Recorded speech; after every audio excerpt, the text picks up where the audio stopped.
On April 24th, 2014, in Birmingham, Alabama, Kierra Stubbs, a 23-year-old mother of two young children, went about her morning routine, giving her kids extra hugs before heading out for a simple arrangement.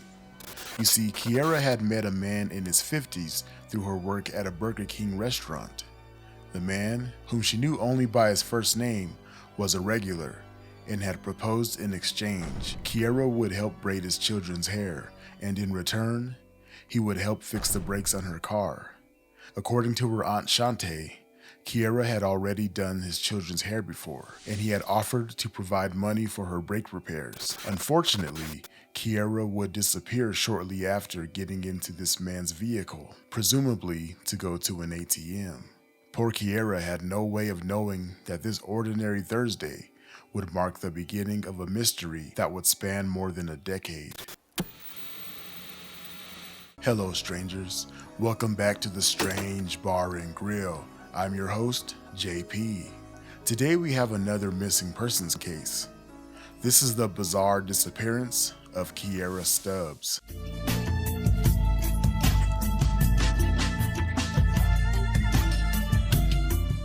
Kierra Stubbs was known by her family as a loving, devoted mother who focused on her work and spending time with her loved ones. She had recently celebrated her 23rd birthday on April 15th, just 9 days before her disappearance. Kierra had two children, ages 1 and 4 at the time of her disappearance. She was hardworking and would do anything for her babies. Kierra was a beautiful young woman with her whole life ahead of her. In April, she would start to have car problems, her brakes more specifically. Like most of us, car problems always come at the most inconvenient times, usually right after you just paid your bills or right when rent is due. And that's when your car wants to start acting up and start squeaking and beatboxing all down the damn street. You get a little extra money that month and your car will eat that up too. While working at Burger King, she would develop a friendly relationship with one of her regular customers. In the past, she had braided his children's hair to make a few extra bucks on the side. Kierra would confide in this 50-year-old man about her car problems. He agreed to help her out in exchange for doing his children's hair. Sadly, that's where things went wrong.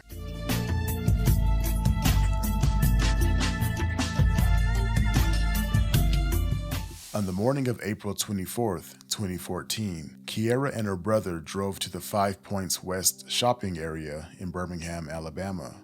They arrived at a Boost Mobile store on the 700 block of 3rd Avenue West. Security footage from the store would later prove crucial in piecing together her last known movements. The footage shows Kierra entering the store around 8:11 a.m., appearing relaxed and even happy, chatting on her phone and sharing what looked like friendly conversation with store employees. Her brother, demonstrating protective instincts, waited in his car across the street with Kierra's son, watching as events unfolded. Shortly after, a burgundy 2012 Chrysler 200 with tinted windows pulled up outside the store. Surveillance footage captured Kierra walking out to meet the driver. She spoke briefly with him, then walked around the front of the vehicle and got into the passenger seat. The car then backed up and left the area, heading towards Bessemer on 3rd Avenue West near Princeton Parkway. Kierra's brother, alarmed by the vehicle's sudden departure, attempted to follow in his car. However, the Chrysler sped up and began weaving through traffic at such high speeds that Kierra's brother couldn't keep up, so he turned around and waited at the original location for approximately an hour, hoping for Kierra's return. He tried calling Kierra's cell phone, but she didn't pick up. He would alert his family and they would try calling Kierra's cell phone, but she still didn't pick up. By 10:30 a.m. that same morning, the family had already managed to identify the man Kierra had left with. They immediately went to the police with that information.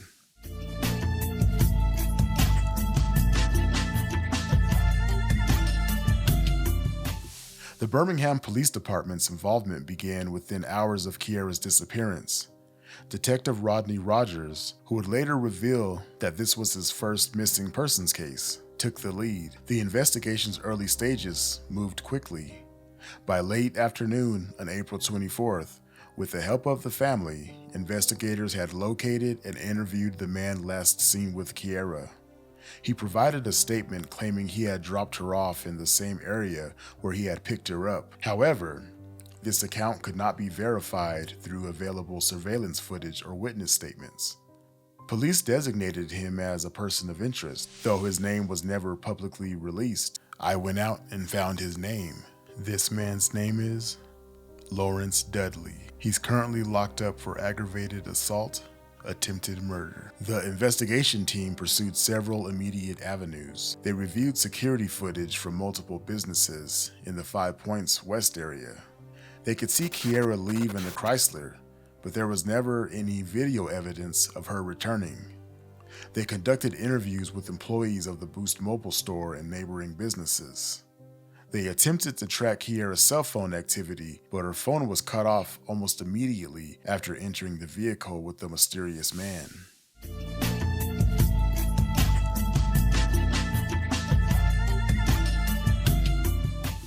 At the same time, the Stubbs family launched their own search efforts parallel to the police investigation. They distributed hundreds of flyers throughout the Inslee and Fairfield areas of Birmingham.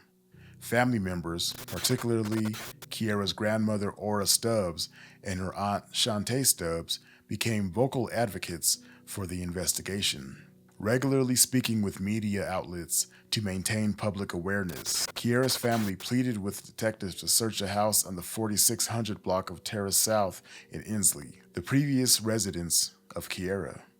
But detectives never did perform a search at the time. I can't tell you exactly why they didn't follow up with that lead, but hey, cops gonna cop, am I right? It's been long rumored around that town that she was taken, raped, beaten, and then murdered and buried under a house not far from a McDonald's in Inslee. Detective Rogers, in his investigation, expressed early concerns about potential foul play. Despite having the person of interest's identity and having conducted interviews, the case hit roadblocks. The investigation would eventually transition to cold case status, with homicide detective Jonathan Ross taking over the investigation after Rogers retired in 2019. And nearly 11 years later, in January, the investigation saw renewed activity. The Birmingham Police Department, along with the Jefferson County Coroner's Office, executed a search warrant at one of Kiera's previous residences, the house on the 4600 block of Terrace South in Inslee, the one that the family told them to search. Investigators thoroughly searched the home and excavated the yard, even moving a storage shed in their efforts. However, Officer Truman Fitzgerald confirmed that no human remains were found during the 2-day search operation. There was a lot of speculation online, and people believe her body was actually found, but official news sites and stations are reporting her body was not found. The recent search stirred complex emotions for Kiera's family. Her aunt Shantae Stubbs expressed frustration about the timing of these investigative efforts, stating, "This is one of the houses that we searched when she first went missing. It was nothing they wanted to do, and the stuff they're doing now, they could have done 10 years ago, and we would have had answers and closure." Kiera's grandmother, Ora Stubbs, voiced similar sentiments in 2022, saying, "For us to go through this hell for 8 years and no justice, you know the justice system has failed us. I just want to understand why we can't get justice for Kiera. Kiera needs justice. We need justice. Her children need justice." Unfortunately, that's all the information I have about this sad, mysterious case. But with that, let's examine what we do know and get into some theories.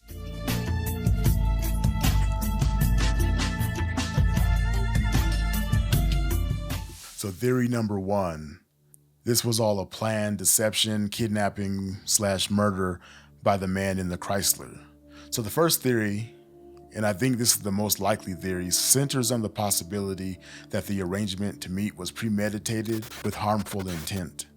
Several factors support this. The location choice appears strategic. While meeting at a cell phone store might seem safe due to its public nature, the quick departure and high-speed evasion of Kiera's brother suggests possible premeditation. The presence of heavily tinted windows on the vehicle could have concealed additional occupants as well, adding another layer of concern to this theory. The offer to help with car repairs, despite the proximity of an auto parts store that wasn't utilized, might have been a pretense to establish trust. The fact that the individual was known to Kiera through her workplace could have been used to create a false sense of security. Like I said earlier, there were rumors going around about her being murdered and buried under a house close to a McDonald's in Inslee. Sometimes rumors are just that, total BS, but sometimes they aren't. Sometimes the rumors are correct. Police should have followed up on these rumors a decade ago. Who knows, they could have potentially found something and solved this case. You just never know. Theory number 2. Now, this is highly unlikely, but we have to talk about it. Is there a possibility that Kiera ran away from home to start a new life? I don't think so. So there's not really much to this theory because a mother abandoning her family while her brother and son are actually looking directly at her just seems highly unlikely. There's nothing to suggest that she was unhappy with her life and that she would have run away. There were no reports of any kind of mental illness, and just all in all, she seemed like she was a happy young woman living life, raising her kids. She seemed to be very social with her family, very close with her family, so I don't see her just getting up and leaving in this way. This just seems like it'd be too convoluted. If you were going to run away, you wouldn't have your brother drop you off at a store and meet some man, and then, that just doesn't seem very likely. And then theory number 3, our last theory here, is there a possibility of some form of human trafficking? It's possible that the man in the Chrysler abducted Kiera and sold her into a human trafficking ring. Now that might sound kind of far-fetched, but we do know that happens, and it's happened before.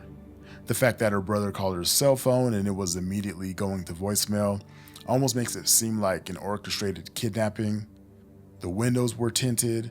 Someone else could have been in the back seat. Someone else could have been in that vehicle hiding, just waiting for Kiera to jump in and they can put their plan into motion. But there's not really a lot of facts supporting this, and all these facts in this theory also support the first theory that there were some ill intentions of someone just trying to kidnap her and have their way with her and do Lord knows what. But what do you all think? Let me know in the comment section.